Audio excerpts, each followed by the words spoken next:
UP के मुख्यमंत्री योगी आदित्यनाथ यहां पर सभा को संबोधित कर रहे हैं, सुनिए। चरम पर था, माफिया हावी थे और जनता की सुविधा और जनता के विकास के लिए आने वाले पैसे में ऐसी डकैती पड़ती थी। इसका उपचार केवल और केवल एक है और वह है डबल इंजन की भाजपा की सरकार। डबल इंजन की भाजपा की सरकार। बहन और भाइयों, आज आप देख रहे होंगे जब उत्तर प्रदेश के अंदर माफिया की हड्डी और पसली को यूपी का बुलडोजर ठीक करता है और उसकी संपत्ति को अपने कब्जे में लेकर के गरीबों का आवास बनाती है, तो माफिया राज समाप्त हो जाता है। आज यूपी में न कर्फ्यू है न दंगा है, यूपी में अब सब चंगा है। याद करिए, पहले राम जन्मभूमि के लिए हमें आंदोलन करना पड़ता था, राम भक्तों पर गोलियां चलती थी। मुझे अभी एक कार सेवक मिला है यहां पे, और राम भक्त कह रहा था कि मुझ पर 1990 में ये टीएमसी की ही पार्टनर पार्टी समाजवादी पार्टी ने गोलियां चलवाई थी, इनकी सरकार में गोलियां चली थी। ऐसे यूपी में भी जैसे ममता दीदी को राम नाम से चिढ़ है, दुर्गा पूजा से चिढ़ है, ऐसे ही यूपी में भी चिढ़ होती थी। और डबल इंजन की सरकार आई। अब अयोध्या में भगवान राम का दुनिया का सबसे बड़ा मंदिर बनकर के खड़ा हो गया है। क्या कांग्रेस रोक पाई? क्या समाजवादी पार्टी रोक पाई? क्या टीएमसी रोक पाएगी? इसकी गारंटी केवल और केवल मोदी जी की ही गारंटी हो सकती है। मोदी है तो मुमकिन है।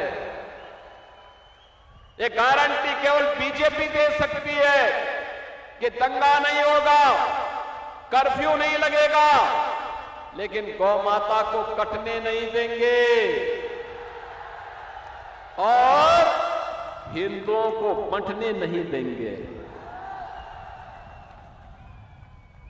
मैं तो आपसे कहने के लिए आया हूं, ये बंगाल कभी भारत की कल्चरल कैपिटल के रूप में पूरे देश को दिशा देती थी।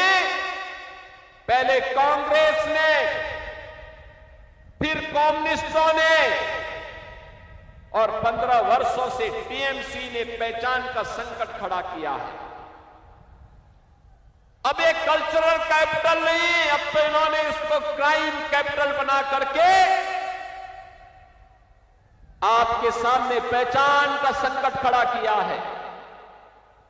याद करिए, बंगाल आजादी के बाद विकास के पथ पर आगे चल रहा था, देश की अर्थव्यवस्था का ग्रोथ इंजन था। उस समय बंगाल भारत की आवश्यकताओं की पूर्ति करता था, उद्योग धंधे थे, एक इकोनॉमिक लीडर के रूप में बंगाल की तूती बोलती थी। नौजवानों के लिए नौकरी भी थी तो रोजगार भी था, अन्नदाता किसान प्रसन्न था, मछली उत्पादन तेजी के साथ बढ़ रहा था, चावल का उत्पादन भी बंगाल के अंदर तेजी के साथ बढ़ रहा था। लेकिन पहले कांग्रेस ने, फिर वामपंथ ने और 15 वर्षों में टीएमसी ने इसको भ्रष्टाचार का, भय का, अराजकता का एक केंद्र बना करके आज चावल का उत्पादन घट रहा है। मछली उत्पादन का काम कम हुआ है, यहां के संसाधनों पर माफिया हावी हो रहे हैं, नौजवान के लिए नौकरी और रोजगार गायब, किसान प्लान करने के लिए मजबूर है क्योंकि उसको उसकी उपज का दाम नहीं मिल पाता है। यूपी के अंदर आलू का दाम 15 से 16 रुपया किलो मिल रहा है और बंगाल में 1 से 1.5 रुपया मात्र मिल पा रहा है। इतना अंतर है। बहनों और भाइयों, आज मैं आप सबसे यही कहने के लिए आया हूं, मैं आपसे एक ही बात कहने के लिए आया हूं, आप चिंता मत करिए।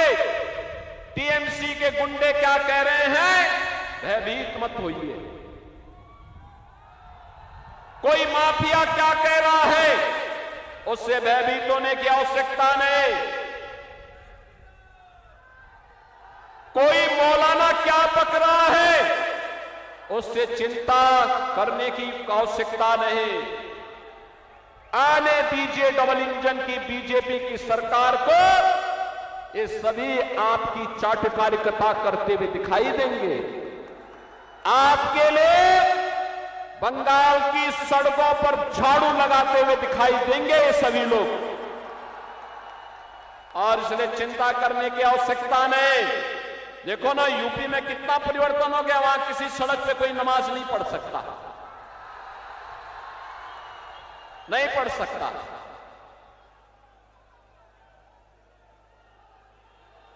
वहां पर्व और त्योहार शांतिपूर्ण तरीके से मनाए जाते हैं,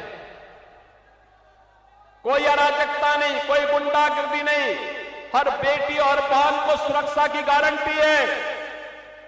लेकिन बंगाल में धड़ल्ले से गौ कसी होती है, गौ हत्या होती है, गौ तस्करी होती है, पर्व और त्योहार के पहले उपद्रव हो जाते हैं। और इसीलिए बहनों और भाइयों, इसकी गारंटी, सुरक्षा की गारंटी, समृद्धि की गारंटी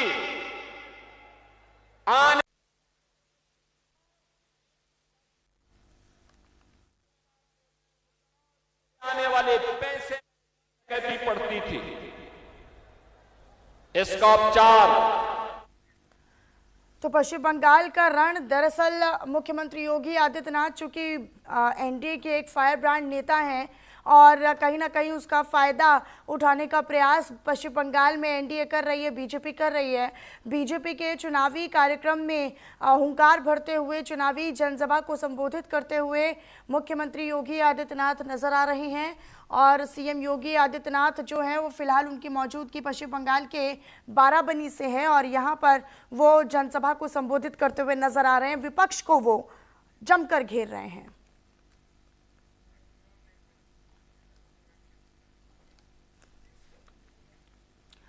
और सीधे आपको लोकसभा को रुख करवाते हैं। अर्जुन